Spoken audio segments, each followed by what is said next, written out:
Great Grandpa here, and we're going to work on my John Deere 310C backhoe, of which in the previous video we pulled the cylinder off and took it to Brunswick to Calvert's, I believe it was, to have him repair it.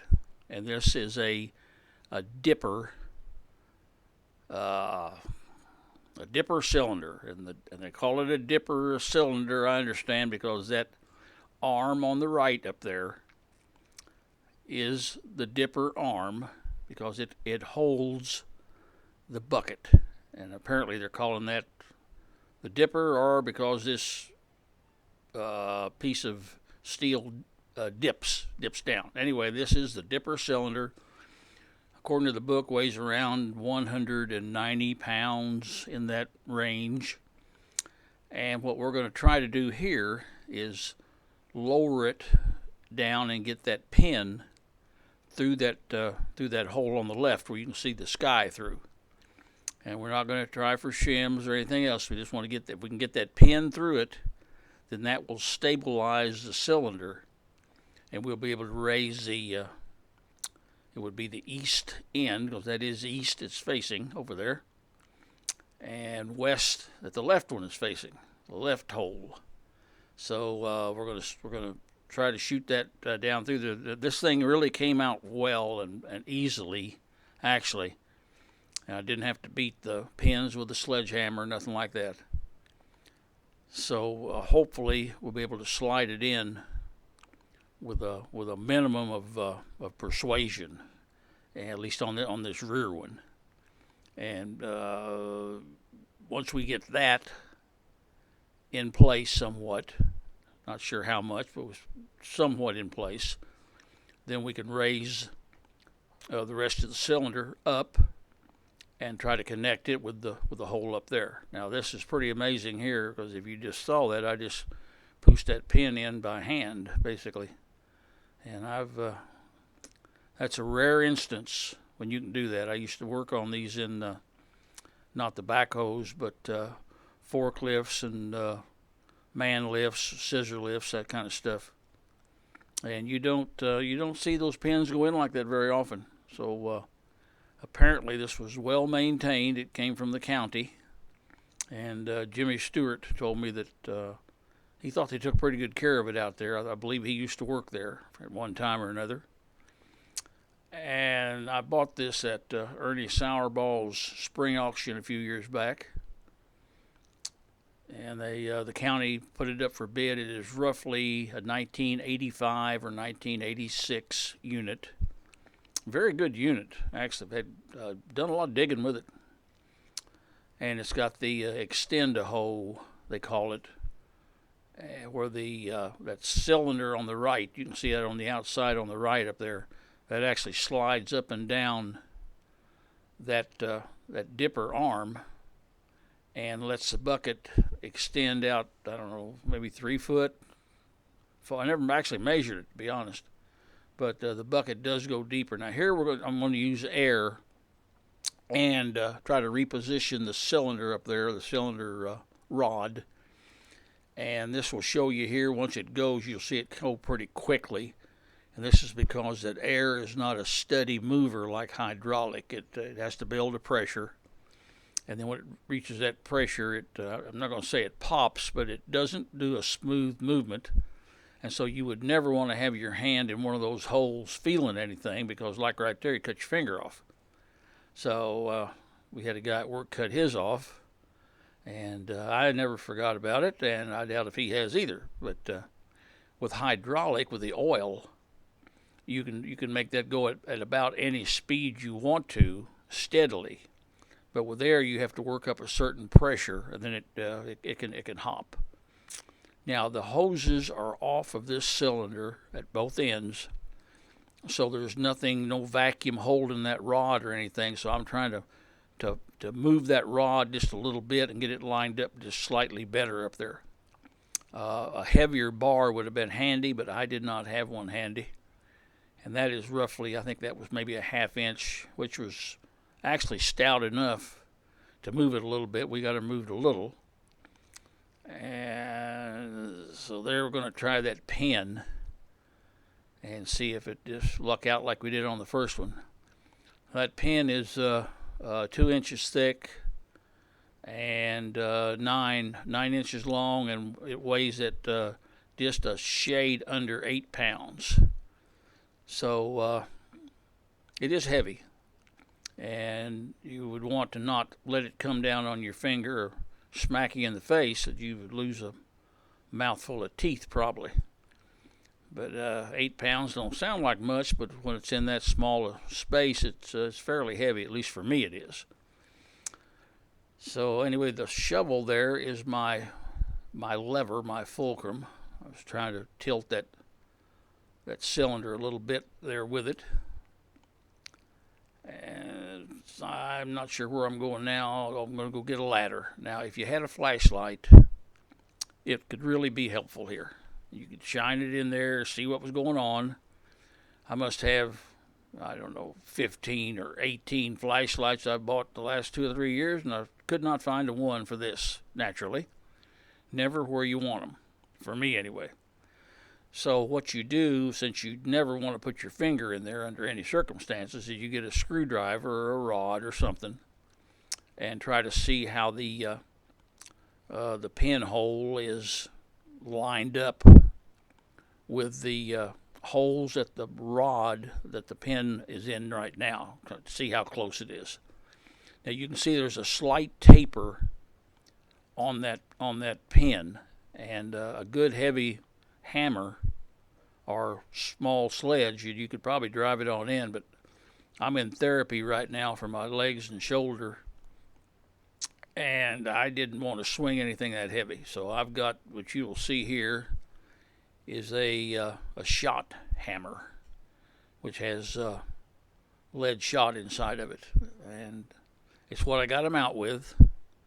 So I figured, oh, that's heavy right there. That's just shy of 8 pounds, and I'm not as young as I used to be. But anyway, I figured I got them out with that shot hammer. Should be able to put them back in with a shot hammer. So trying to, you can see the rod move there, the piston rod. It moved. So we're getting close with it. But you just gotta fool with it. Now there, I was trying to pry a little bit with that, which did not work at all. That didn't work. And there I'm trying to raise it a little bit by smacking those 4x4s and getting them where they lift it just slightly. It doesn't take a lot. There's a shot hammer there. So, but it came out. It'll go back in. That's just the fact of Mother Nature. You know, it'll do it. So now there's a hole in that pin, which a bolt and lock nut go through to lock it in place. And on this one, on the extend-a-hole, I thought the cylinder that runs the extend-a-hole was bad, because it was always, the bucket would always drop to the ground after, well, not very long sometimes.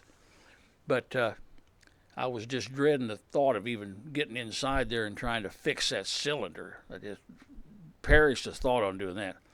But I finally checked a bunch of stuff and realized that the foot, it runs off of a foot lever, the extend-a-hole, and I realized that I was not getting it back in the exact neutral position, and so the valve was slightly open after I'd quit using it. And then it would, of course, eventually sag down. So once I realized that, I tested it, and where it could fall, an inch or two in 10 minutes actually. It fell 2 inches in 6 days once I realized what I was doing and got it right. And here the pin, you can see the pin starting to go. So we're getting somewhere. Now we still got some shims somewhere. We're going to try to at least get a couple of them back here, and that's that hole that the bolt goes through right there. So you want to kind of line that up as you're going. So we still got a shim to fool with somewhere. And what we're going to do here? Okay, here we're going to put a shim in down here. I believe was the next order of business on that day. And here I'm shifting the cylinder just to see what kind of a gap it has in there. And you can see that come out so easily. It's just pretty amazing that it'll do that. There's one of the shims. If you call, there it is. Yeah, there's one of the shims that goes in there, and it will fit over that pin, of course, and between the housing and the dipper cylinder. And that thing up there by my fingers is the valve or the fitting that the hose hooks onto, and it will have an O-ring on it of some type, depending on what type of fitting and hose is there. This particular one has what I call a flat fitting on the hose because it doesn't take pressure to hold it together. Just the flattening out that O-ring, and you get her good and snug, and you're in pretty good shape. But here I am working with that shim, and okay, we must have got it. So we'll get that lined up here where it's supposed to go. Smack her in place. Should line up the hole. There we go. Line up the hole, and hopefully I've got the bolt and nut where I can retrieve it. Yes. There's our bolt and nut, right where we want it in our hands. So that drift pin is awful handy. I've got 2 or 3 of them. I try to actually keep track of them. I use them a lot. They are very, very nice, and I try to put them back in basically the same area whenever I get done with them. So anyway, that's a lock nut, so we'll need a couple wrenches to tighten it down. And pretty well assures that pin won't come out. If the pin don't come out, but as you can see, that pin is locked down. So you've got to grease that cylinder, because that cylinder going up and down with all that pressure would eventually eat that pin up. So you've got to have I like the red and tacky myself. It seems to really do good on this type of equipment. At least I like it. Works good for me. Maybe it's because I overuse it. I'm not sure. So next we are going to do, not sure, probably maybe the hose. Get that bottom hose hooked on there. There's a little O-ring that fits in that fitting up there. Now these will blow out and these will get lost, and you put it on something like that Wonder Bread tie wrap right there, and where you can actually find it, and makes it pretty nice. Because you hit that with an air gun or something, and that thing goes flying out there, and I doubt if you'd see it again. I know I wouldn't. It would be gone if it was on my real estate. So now we should be up to the hose, I believe, but maybe not. We'll see here. Oh, that's where I put that other O-ring back in that jar. So I got the O-ring on a Wonder Bread tie wrap, and got the tie wrap inside of a jar with a lid. Now there's our fitting, and that doesn't have any taper.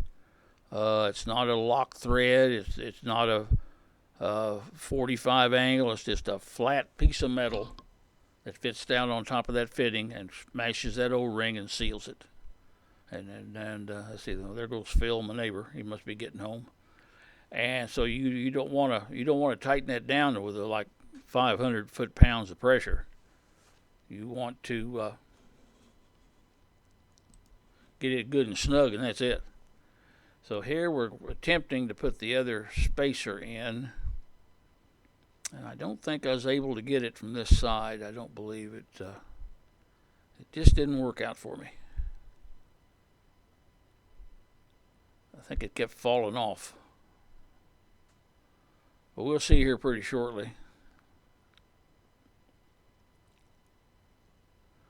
Now, we used to work on this stuff in the car plants. I worked in 4 car plants and a battery plant out in Olathe, Kansas. We made 13,200 batteries every 24 hours.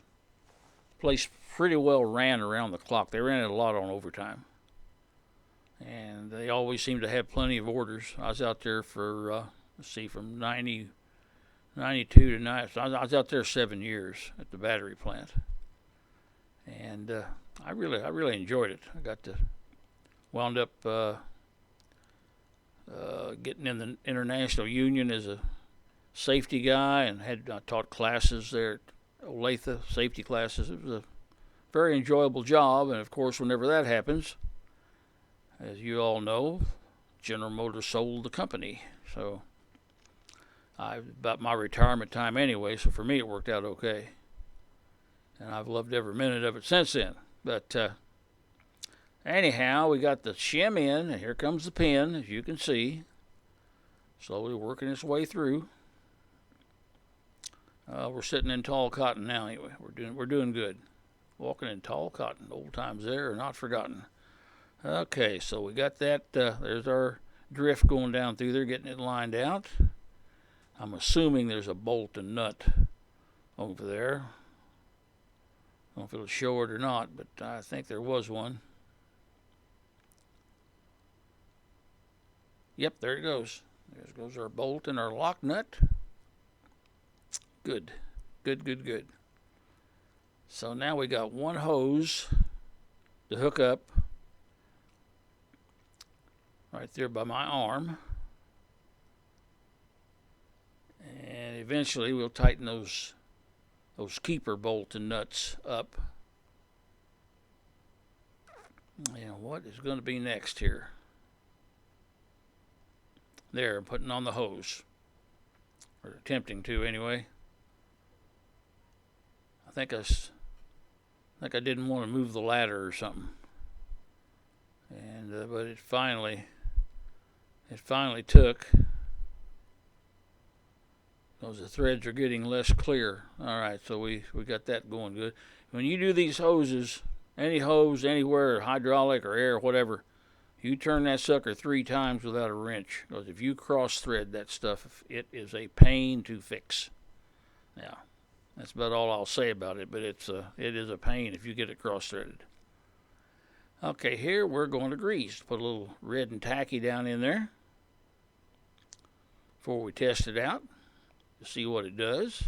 Okay, so we're getting ready to test this thing out. Well, we're good. There's old Mama Cat. So anyhow, if you all work on this stuff, be extremely careful. This stuff will kill you. It will kill you in a heartbeat. It is heavy, and it has no brain power and no remorse. If it falls on you, you're done. And never stick your finger in those holes, and never get underneath it if you can possibly help it, unless you're running quick. Now this right here is pretty safe because wood is really good for holding up metal. And a piece of cardboard between 2 pieces of metal really makes it hard for it to slide. But anyway, hope you enjoyed this. I enjoyed making it. Love working on this stuff. And you all be safe out there, and thanks for watching.